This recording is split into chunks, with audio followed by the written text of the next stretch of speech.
આગળ વાત કરીએ આપણે નવો ટોપિક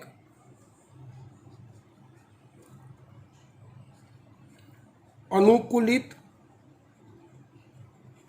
પ્રસરણ.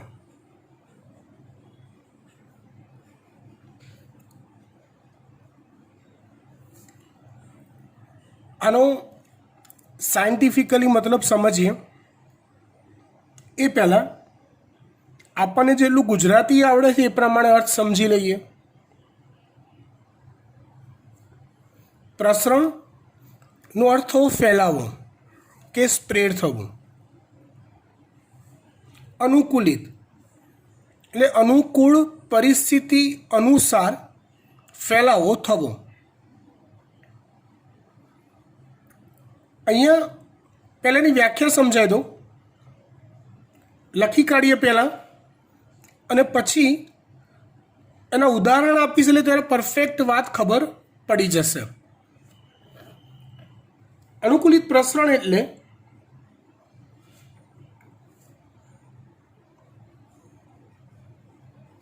કોઈ એક જ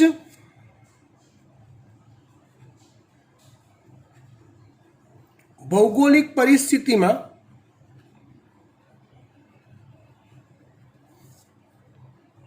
માની લો કે કોઈ જાતિ વસવાટ કરે છે.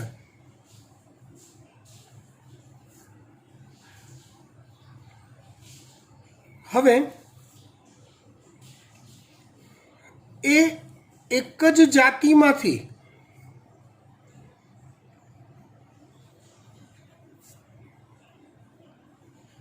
પરિસ્થિતિ બદલાતા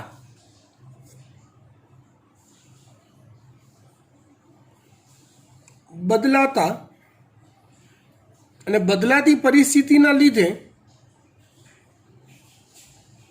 અનુકૂલન સધાતા, પરિસ્થિતિ બદલાય એટલે અનુકૂલન સધાય. એ અનુકૂલન સધાતા ઉદ્વિકાસ થાય અને નવી જાતિનો ઉદ્ભવ થાય. આ પ્રકારે એક જ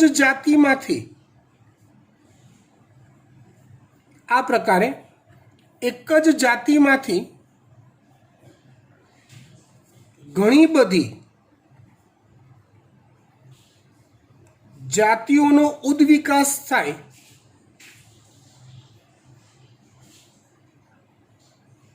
તેને અનુકૂલિત પ્રસરણ કહેવાય.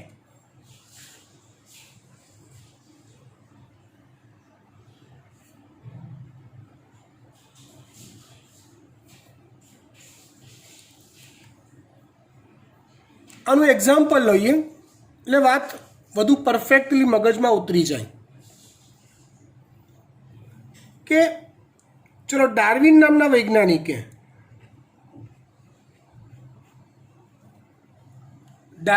વૈજ્ઞાનિકે ગેલાપોગસ ટાપુ પર એક વિશિષ્ટ પ્રકારની ચકલી જોઈ અથવા ચકલી જેવું પ્રાણી જોયું જેને ફિંચ નામ આપ્યું. એક પ્રકારની ચકલી જ માની લો, પ્યોર ચકલી નહીં પણ એના જેવું જ લાગે એટલે એને ફિંચ નામ આપ્યું છે. હવે આખા ટાપુ પ્રદેશમાં ક્યાંક ઘાસના મેદાન હતા, ક્યાંક ખૂબ જ વિશાળ મોટા ઘનઘોર જંગલ હતા, ક્યાંક કોઈક સૂકો રેતાળ કે ખડકાળ પ્રદેશ હતો. તો આ બધા વિસ્તારમાં એને ફિંચ ચકલી જોવા મળી પણ એ ત્રણેય વિસ્તારમાં જોવા મળતી ફિંચની ચાંચમાં તફાવત હતો. બાકી બધી રીતે લક્ષણોમાંથી ખબર પડી જાય કે ફિંચ જ છે, પણ કોઈક જગ્યાએ એની ચાંચ આવી ચપટી જોવા મળી, કોઈક જગ્યાએ આવી અણિયાળી જાણે કોતરીને ખાવું હોય એવી, આવી અલગ અલગ અલગ અલગ પ્રકારની ચાંચ ધરાવતા એક જ ટાપુ પર અલગ અલગ પ્રકારની ચાંચ ધરાવતી ફિંચ ચકલીઓ જોવા મળી. હવે આ વાતને આપણે કઈ રીતે સમજી શકાય? નો ડાઉટ હજી અહીંયા બધી ચકલીઓ ફિંચ જ છે. લક્ષણોમાં એટલો બધો બી ઉદ્વિકાસ કે એટલા બધા બી ફેરફારો નથી થયા કે આખી જાતિ બદલાઈ જાય. નથી થયા એવા ફેરફાર હજી. પણ હા, લક્ષણોના ફેરફાર દેખાવાની શરૂઆત થઈ ગઈ. આવા ઉદ્વિકાસ થતા હજારો વર્ષો લાગે છે. નવી જાતિઓ સર્જાતા હજારો વર્ષો લાગે, લાખો લાગે, પણ શરૂઆત થઈ ગઈ. એવું કહી શકાય કે ભાઈ શરૂઆતમાં ગેલાપોગસ ટાપુ પર કોઈ એક જ પ્રકારની ફિંચ ચકલીઓ વસવાટ કરતી હશે. એ ચકલીઓએ કાં તો ભૌગોલિક પરિસ્થિતિ બદલાઈ કોઈક જગ્યાએ, કાં તો પછી એ ચકલીઓએ પોતાનો વસવાટ બદલ્યો. ભીડ પડે એટલે બીજે રહેવા જાય ને એમ. તો એ સંજોગોમાં એ બધી ચકલીઓ જે હતી, હવે ઘાસના મેદાન તો કે અલગ પ્રકારનો ખોરાક પ્રાપ્ત થાય, જંગલ અલગ પ્રકારનો ખોરાક પ્રાપ્ત થાય, ખડકાળ વિસ્તાર અલગ પ્રકારનો ખોરાક પ્રાપ્ત થાય. તો એ ખોરાક પ્રાપ્તિ કરવા માટે એની ચાંચમાં ધીમે ધીમે ક્રમશઃ વર્ષો પછી થોડા ફેરફારો થયા હશે. ને જેના ભાગરૂપે ચાંચમાં આવા વિવિધ પ્રકારના તફાવત સર્જાયા હશે. એવું કહી શકાય કે આવનારા હજારો વર્ષો પછી એ બધી જ ફિંચમાં ધીમે ધીમે લક્ષણોમાં તફાવત વધતો જતો હશે. અને વધતા જતા તફાવતના એક ભાગરૂપે એવું થશે કે બધી જ અલગ જાતિ તરીકે વર્તશે. એટલા બધા લક્ષણોમાં ફેરફાર સર્જાઈ જશે. આને કહેવાય અનુકૂલિત પ્રસરણ. એક જ જાતિમાંથી અલગ અલગ ઘણી બધી જાતિઓનો ક્રમશઃ ઉદ્ભવ થવો અને અનુકૂલિત પ્રસરણ કહેવાય. એનું બીજું ઉદાહરણ લઈએ.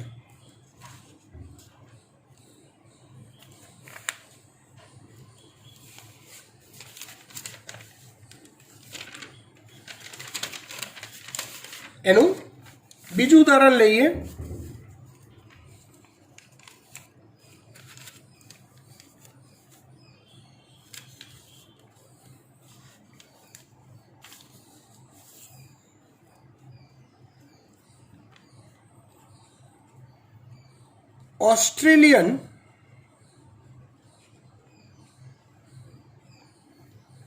मार्सुपियल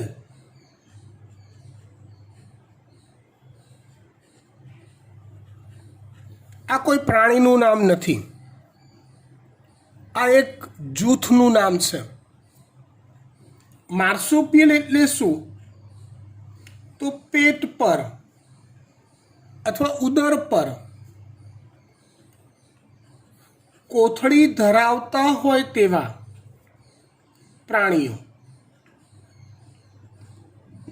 આનું એક બહુ ફેમસ ઉદાહરણ આપણે બધા જાણીએ છીએ, કાંગારૂ.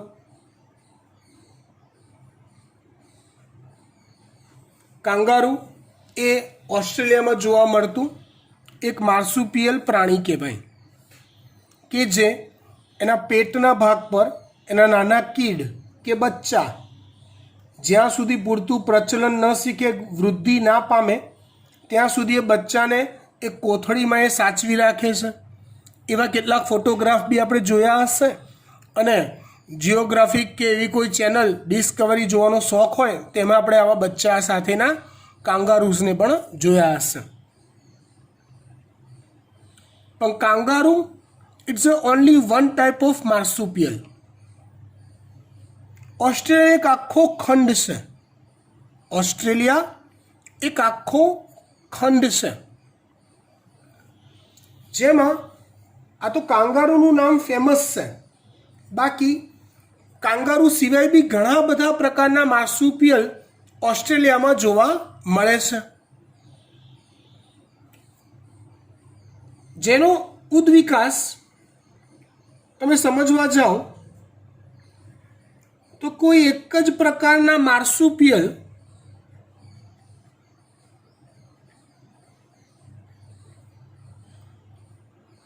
ઓસ્ટ્રેલિયામાં હતા એવું માની લો.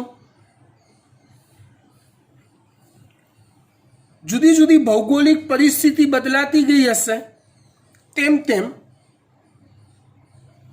એમાંથી કાંગારૂ સર્જાયા. લક્ષણોમાં મોટા ફેરફારો થતા એમાંથી માર્સુપિયલ ઉંદર સર્જાયા. એમાંથી માર્સુપિયલ ટાઈગર કેટ સર્જાય. એમાંથી પ્રસરણ થઈ, અનુકૂલિત પ્રસરણ થઈ પટ્ટાવાળું કીડી ખાવ સર્જાયા. એમાંથી બંડીકૂટ નામનું પ્રાણી પણ સર્જાયું. વરુ, આપણે ત્યાં બી વરુ જોવા મળે છે. વરુ એટલે થોડાક કૂતરા જેવા લાગે. તમને જો પેલું કયું હતું સલમાન ખાનનું પિક્ચર છેલ્લું આવ્યું ને ટાઈગર સિરીઝનું, ટાઈગર જિંદા હૈ, એમાં સલમાન ખાનની જે એન્ટ્રી બતાવે છે, સલમાન ખાન અને એનો છોકરો હોય છે અને એના પર વરુઓનું ટોળું હુમલો કરે છે. તે વરુ, રાઈટ. તો ઓસ્ટ્રેલિયામાં જોવા મળતા જે વરુ છે માર્સુપિયલ છે, મતલબ કોથળી ધરાવતા છે. હકીકતમાં આજના સમયમાં ઓસ્ટ્રેલિયામાં તમે ફરો છો, સજીવ સૃષ્ટિનો અભ્યાસ કરો છો, તો આવી અલગ અલગ વિવિધતા ધરાવતા માર્સુપિયલ છે, જે હોવાનો અર્થ એવો સાબિત થાય કે આ બધા અનુકૂલિત પ્રસરણ પામેલા હશે. વર્ષો પહેલાં ત્યાં કોઈ એક માર્સુપિયલ સજીવ સૃષ્ટિ હશે અને એમાંથી ભૌગોલિક પરિસ્થિતિઓ બદલાતા, વસવાટ બદલાતા, અનુકૂલન થઈ આવા અલગ અલગ ટાઈપના માર્સુપિયલ ઉદ્ભવ્યા હશે. અનુકૂલિત પ્રસરણની ચર્ચા પૂરી થઈ. ત્યાર પછી આપણે વાત કરીએ નવો ટોપિક, જેને કહેવાય જૈવિક ઉદ્વિકાસ.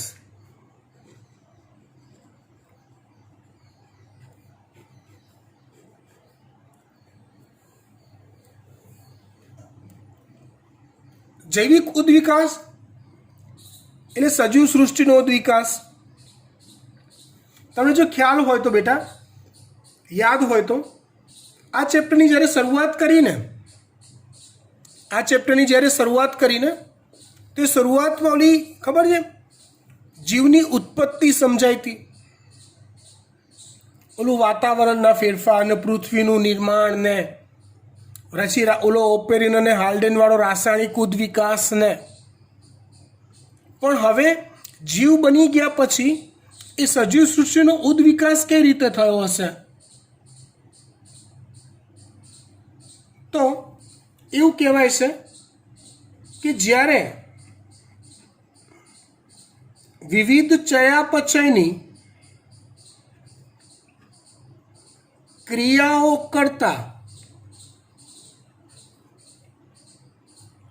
એક કોષી સજીવો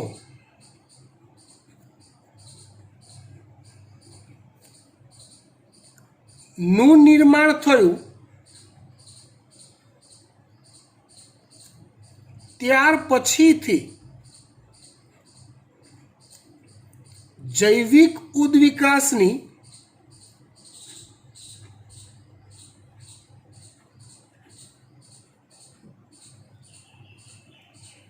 શરૂઆત થઈ હશે.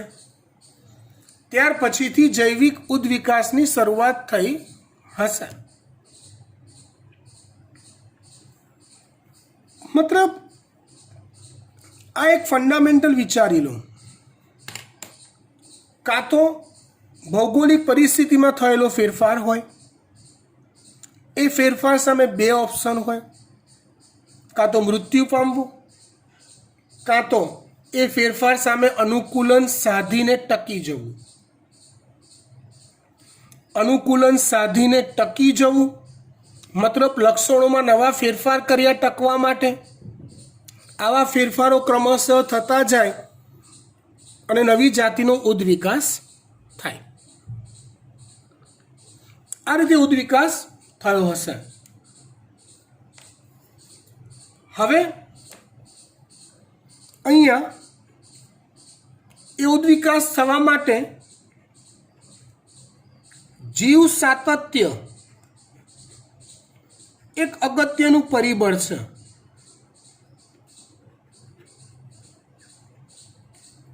કનેક્શન જોજો, બહુ મસ્ત છે, ધ્યાન આપવા જેવું. જીવ સાતત્ય એટલે શું? તો કે પ્રજનન કરી સજીવ પોતે મૃત્યુ પામે એ પહેલાં પોતાના જેવી નવી સંતતિનું નિર્માણ કરે એને જીવ સાતત્ય કહેવાય. ચલો એક ઉદાહરણ આપું, મગજથી વિચારજો.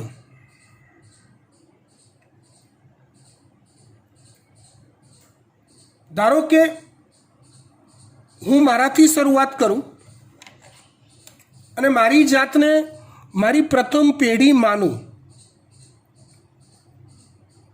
તો મારી બીજી પેઢી મારું બાળક કહેવાય. મારા બાળકનું બાળક એની ત્રીજી પેઢી કહેવાય મારી. એમ કરતાં હું એવું કહું છું આશરે કે મારી આવી 500 પેઢી આવશે ને, તો 500મી પેઢીનું બાળક મારા કરતાં સાવ જુદું હશે, જે ઉદ્વિકાસ થયેલો હશે. આવું ધારું છું હું, તમે પણ ધારો. ધારો કે આવી 500 પેઢીએ કદાચ ઉદ્વિકાસ થતો હોય એવું માની લો, કદાચ. તો એ 500 પેઢી મારી આવતા કેટલો સમય લાગશે? ઓછામાં ઓછા 350-400 વર્ષ તો ખરા. હા કે ના? હા.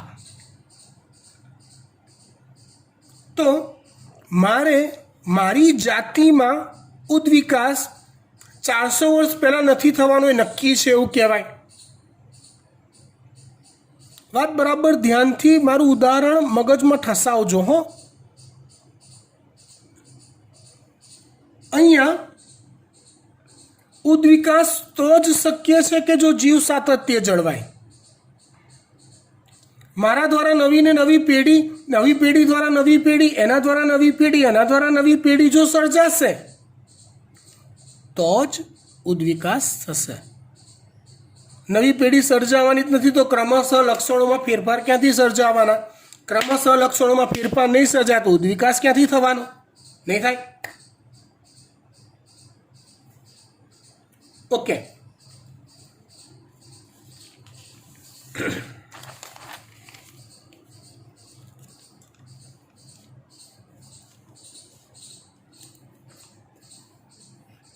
જો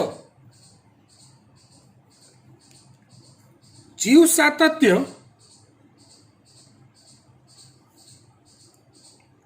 એ એનો સીધો આધાર સજીવના જીવન ચક્ર પર છે. બહુ જોરદાર વાત કહું છું. જીવન ચક્ર એટલે લાઈફ સાયકલ. પહેલા મેં આપણી વાત કરી.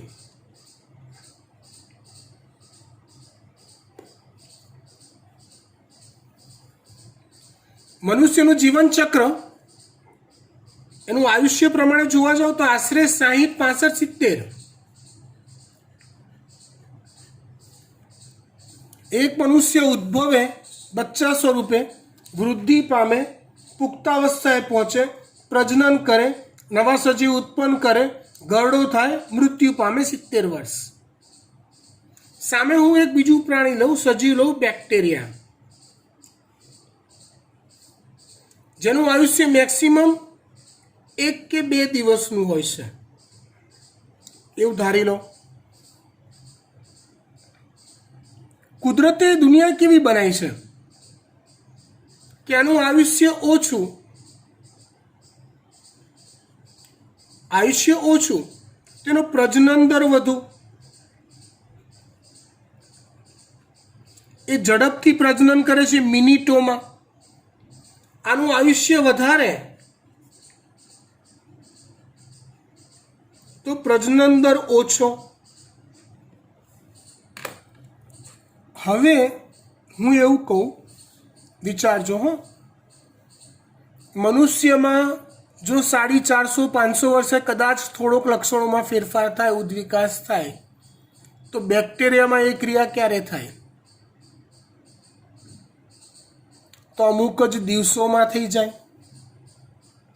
કેમ? એ તમને ખબર પડી ગઈ. કેમ કે એની નવી પેઢી એક દિવસે નવી પેઢીઓ આવતી જાય છે.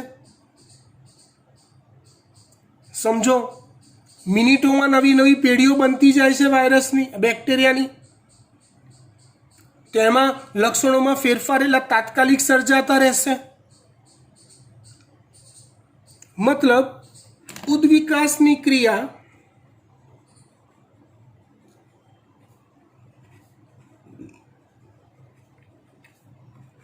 ને જીવ સાતત્ય સાથે અથવા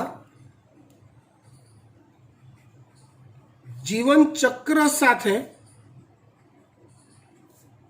સીધો સંબંધ છે. મતલબ કે જેટલું જીવન ચક્ર લાંબુ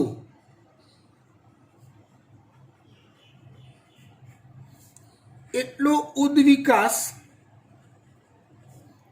ધીમો અથવા વર્ષો પછી થાય છે, અને જેટલું જીવન ચક્ર ટૂંકું એટલો ઉદ્વિકાસ ઝડપી થાય છે. તમે જ્યારે ચોપડી વાંચશો ને ત્યારે એમાં એક બેક્ટેરિયાનું ઉદાહરણ આપેલું છે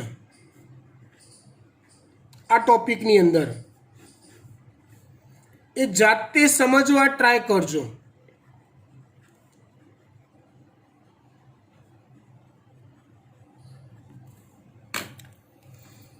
ના ખબર પડે તો આપણા ગ્રુપની અંદર એઝ એ ક્વેરી તરીકે એને નાખજો. આ ટોપિકમાં બેક્ટેરિયાનું ઉદાહરણ આપેલું છે. મારી એવી ઈચ્છા ખરી કે ઉદાહરણ તમે જાતે તૈયાર કરો, ખબર પડે છે કે નહીં ચેક કરો.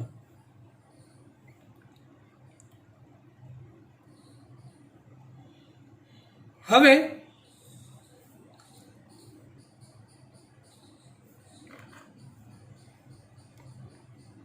આગળ ચર્ચા કરીએ તો સજીવોના અથવા જૈવિક ઉદ્વિકાસમાં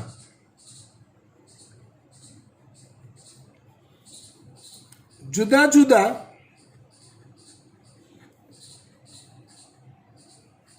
વૈજ્ઞાનિકોનું મંતવ્ય, એમનું શું કહેવું છે? તો પહેલા ડાર્વિનની વાત કરીએ. તો ડાર્વિનના વાદની ચર્ચા આપણે અગાઉ કરી ચૂક્યા છીએ. એ જ વાત અહીંયા ફરી પાછી રિપીટ થશે, પણ ઉદ્વિકાસમાં ડાર્વિનને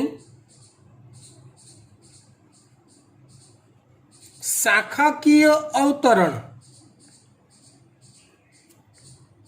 અને પ્રાકૃતિક પસંદગી જેવી વાતોને વધુ મહત્વ અપાય છે. શાખાકીય અવતરણ એટલે શું?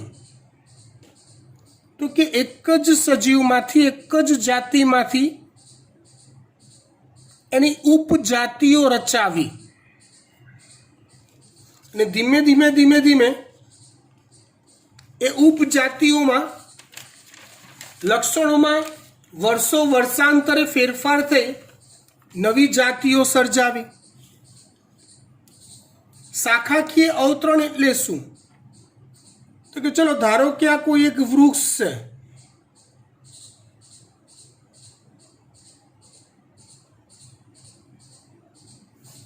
ધારો કે આ કોઈ વૃક્ષ છે અને આ બધી એ વૃક્ષની શાખાઓ છે જે અલ્ટિમેટલી આને જ મળતી આવતી હોય.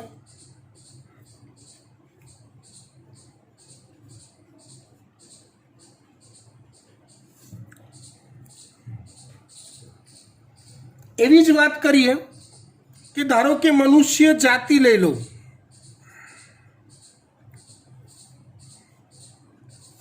તો મનુષ્ય જાતિમાં આપણે લોકો જે છીએ ને એ ઇન્ડો એશિયન કહેવાઈએ છીએ. આપણે મનુષ્ય જાતિના જ છીએ પણ ઇન્ડો એશિયન છીએ. એવા યુરોપિયન છે, યુરોપિયન કન્ટ્રીના ગોરા લોકો. મોંગોલિયન છે, મતલબ નોર્થ ઇસ્ટમાં ને ચાઇનામાં, જાપાનમાં રહેતા લોકો એ બધા મોંગોલિયન છે. આફ્રિકન નિગ્રો, તો આ મનુષ્ય જાતિની અલગ અલગ શાખાઓ થઈ કહેવાય. હજી બધી મનુષ્ય જાતિ જ છે, પણ એ બધાની ઊંચાઈમાં, એ બધાના ચહેરામાં, એ બધાની ત્વચાના રંગમાં, એ બધાના વાળમાં, ઘણા બધા લક્ષણોમાં ઘણો બધો તફાવત છે. અને તફાવત આપણે એમનેમ પારખી શકીએ છીએ. ખ્યાલ આવે છે વાત તમને? અને તફાવત આપણે એમનેમ પારખી શકીએ એનો સીધો સાદો અર્થ એવો થયો કે એ મનુષ્ય જાતિની જ અલગ અલગ શાખાઓ છે. તો ડાર્વિનના મત અનુસાર કોઈ એક જાતિની ઉપજાતિઓ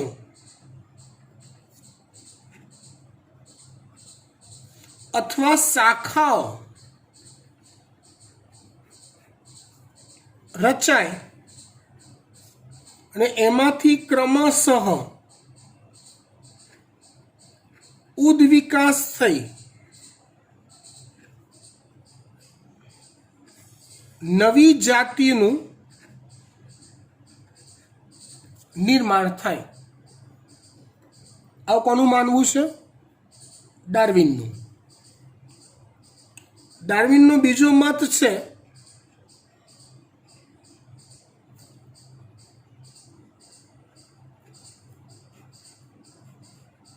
પ્રાકૃતિક પસંદગી, જે અગાઉના લેક્ચર્સમાં ચલાવી દીધેલું છે આપણે, એટલે અહીંયા આપણે ફરીવાર રિપીટ ચર્ચા કરતા નથી.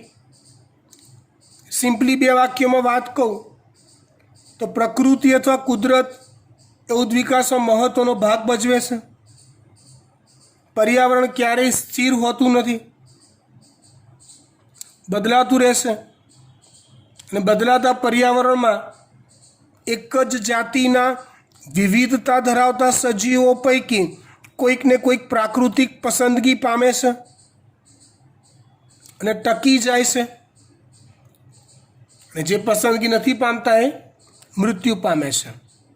અને નૈસર્ગિક પસંદગી પણ કહેવાય. ઓકે, ત્યાર પછી આગળ ચર્ચા કરીએ.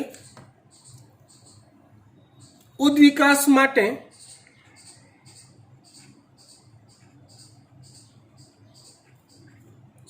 લેમાર્કનો વાદ.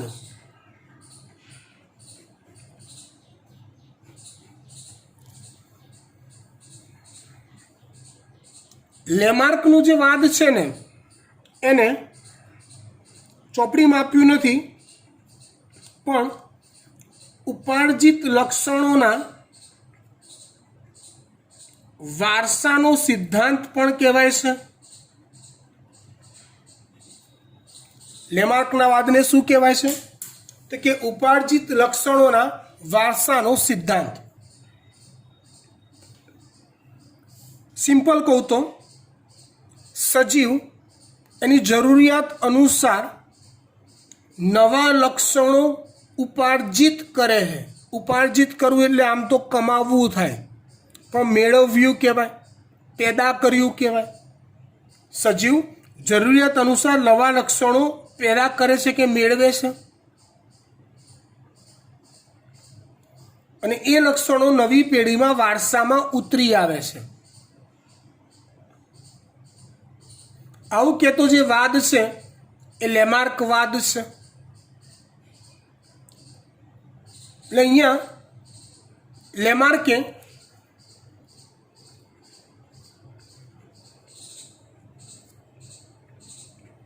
જીરાફની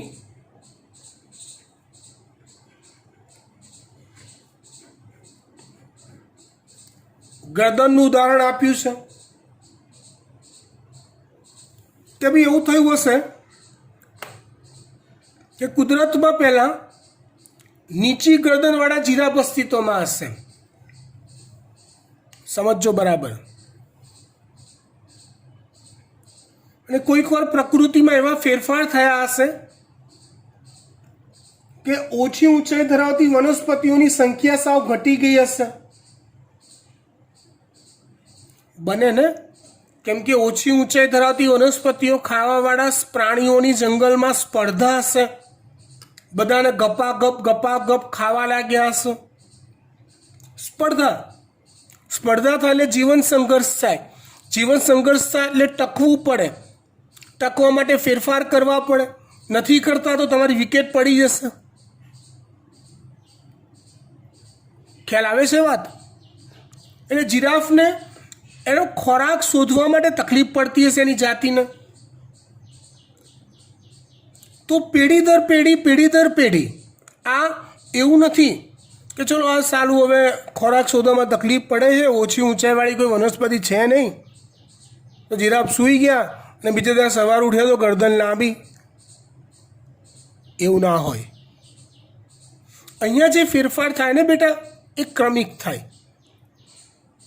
એ જીરાફ ઘટાદાર ઊંચા વૃક્ષોની ઊંચી ડાળીઓ પરથી ખોરાક મેળવવા પ્રયત્ન કરતા હોય, ધીમે ધીમે ગરદનને સ્ટ્રેચ કરતા જતા હોય,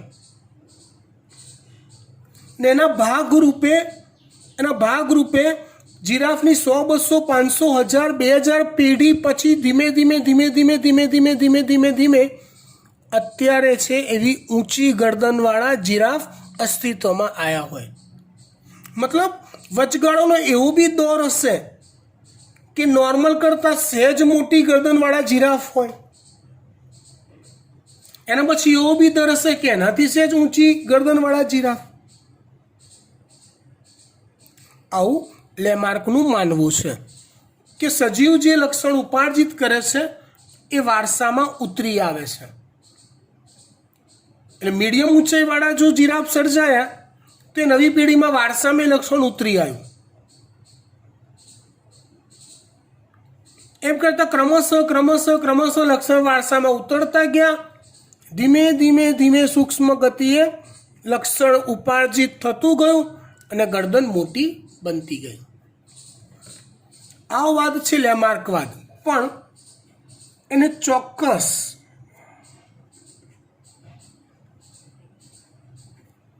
સ્વીકૃતિ મળતી નથી, એને ચોક્કસ સ્વીકૃતિ મળતી નથી. કયા વાદને? લેમાર્કવાદને, ઉપાર્જિત લક્ષણોના વારસાના સિદ્ધાંતને.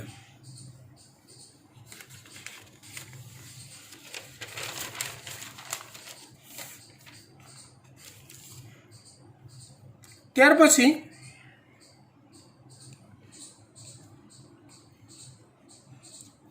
થોમસ માલ્થસની વાત કરીએ. કોની વાત કરીએ? થોમસ માલ્થસની.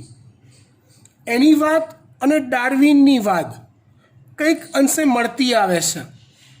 થોમસ માલ્થસે જૈવિક ઉદ્વિકાસ માટે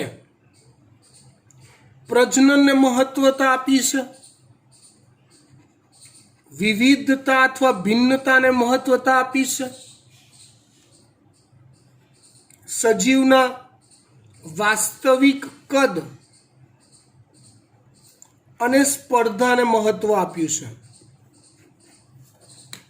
આ બધા પોઈન્ટ ક્યાંક ને ક્યાંક ડાર્વિન વાળી વાતને મળતા આવે છે. ફટાફટ એકવાર જોઈ લઈએ. થોમસ માલ્થસ પ્રમાણે પ્રજનન, નવા સજીવોની સંખ્યા થવી, સંખ્યા વધવી.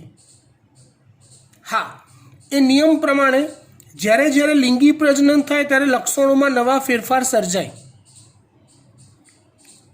મતલબ મારી સંતતિ મારી ઝેરોક્સ કોપી ના હોય, એ અલિંગી પ્રજનન હોય તો જ હોય.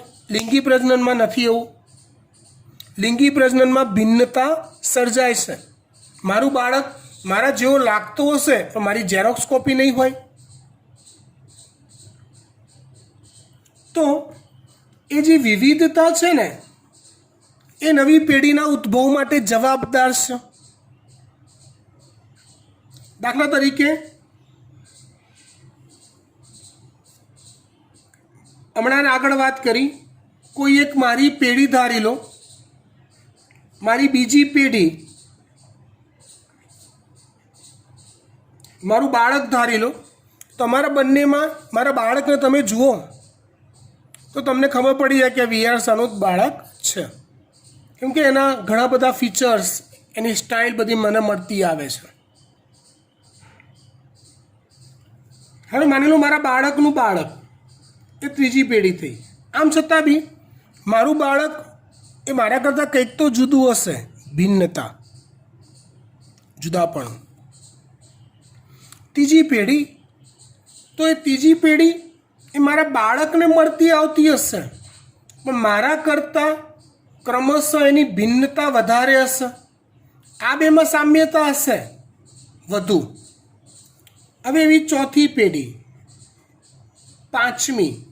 તો પાંચમી પેઢી અને મારી વચ્ચે તમે કમ્પેરિઝન કરો તો શું થયું હશે? ક્રમશઃ થોડું વધુ ને વધુ ભિન્નતા તરફ આગળ વધતું હશે. એવી ધારો કે આગળ વધતા 500મી પેઢી આવી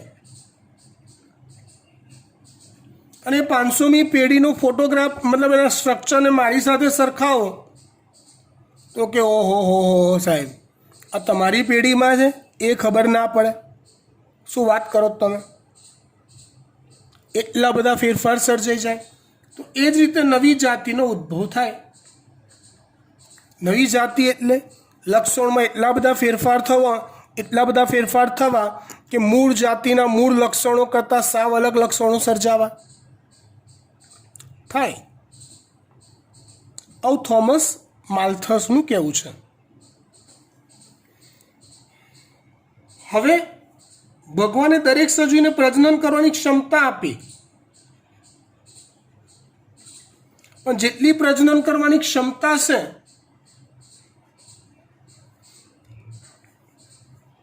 એની સાપેક્ષે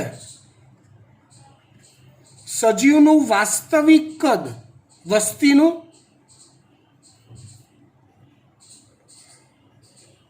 વાસ્તવિક કદ અનેક ગણું ઓછું છે. વાસ્તવિક કદ અનેક ગણું ઓછું છે. કેમ? છે એટલે છે. સમજાવો. ચલો, મનુષ્ય 16-17 વર્ષની ઉંમરે પ્રજનનક્ષમ થાય? હા, થાય. એક સંતતિનો ઉદ્ભવ થવામાં એવરેજ 9 મહિનાનો સમય લાગે? હા, લાગે. એપ્રોક્સ આપણે 1 વર્ષ પકડી લઈએ એક બાળકનો ઉદ્ભવ થવા માટે? હા. મનુષ્ય 50 વર્ષ કે 45 વર્ષ સુધી પ્રજનનક્ષમ રહે? તો કે હા. તો મનુષ્યનું એક કપલ હસવાનું નથી હો, લગભગ 25 જેટલા બાળકો મિનિમમ પેદા કરી શકે. હા, 20 વર્ષથી પ્રજનન કરવાનું ચાલુ કરે, દર વર્ષે એક બાળક, 45 વર્ષ સુધી રહે, 25 જેટલા બાળકો મિનિમમ પેદા થાય એક કપલને. તો સમજો બેટા, જે એવું થાય તો વસ્તી કેટલી વધે, પણ એવું નથી થતું. એટલા માટે નથી થતું કારણ કે સ્પર્ધા નડી જાય છે. એટલે વાસ્તવિક કદ એ પ્રજનન ક્ષમતા કરતાં કેવું હોય છે? ઓછું હોય છે. આપણે નથી કહેતા કોકના મોઢે, તમે તો હજી નાના બાળક છો પણ બધા વડીલોની વાતો સાંભળો ને, આપણને શોખ હોય પાછો સાંભળવાનો. તેવું કે આ મોંઘવારીમાં બાપા 3 છોકરા મોટા કરવા એટલે મતલબ અલ્ટિમેટલી એ સ્પર્ધા છે. વાત સમજો છો તમે? આપણે સામાજિક પ્રાણી છીએ માટે બધું માતા પિતા પર આધારિત હોય છે. પણ આપણે જો જંગલી પ્રાણી હોઈએ તો દરેકનું ખોરાક, પોષણ, એની પ્રાપ્તિ, રક્ષણ, એ બધી બાબતોમાં સ્પર્ધાનો સામનો કરવો પડે છે. અને સ્પર્ધાના લીધે સંઘર્ષ સર્જાય છે, જેના લીધે વસ્તીનું કદ મર્યાદિત રહે છે.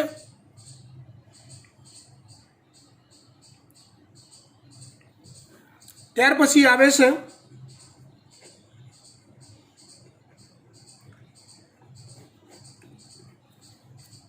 વિકૃતિવાદ. તો એ વિકૃતિવાદ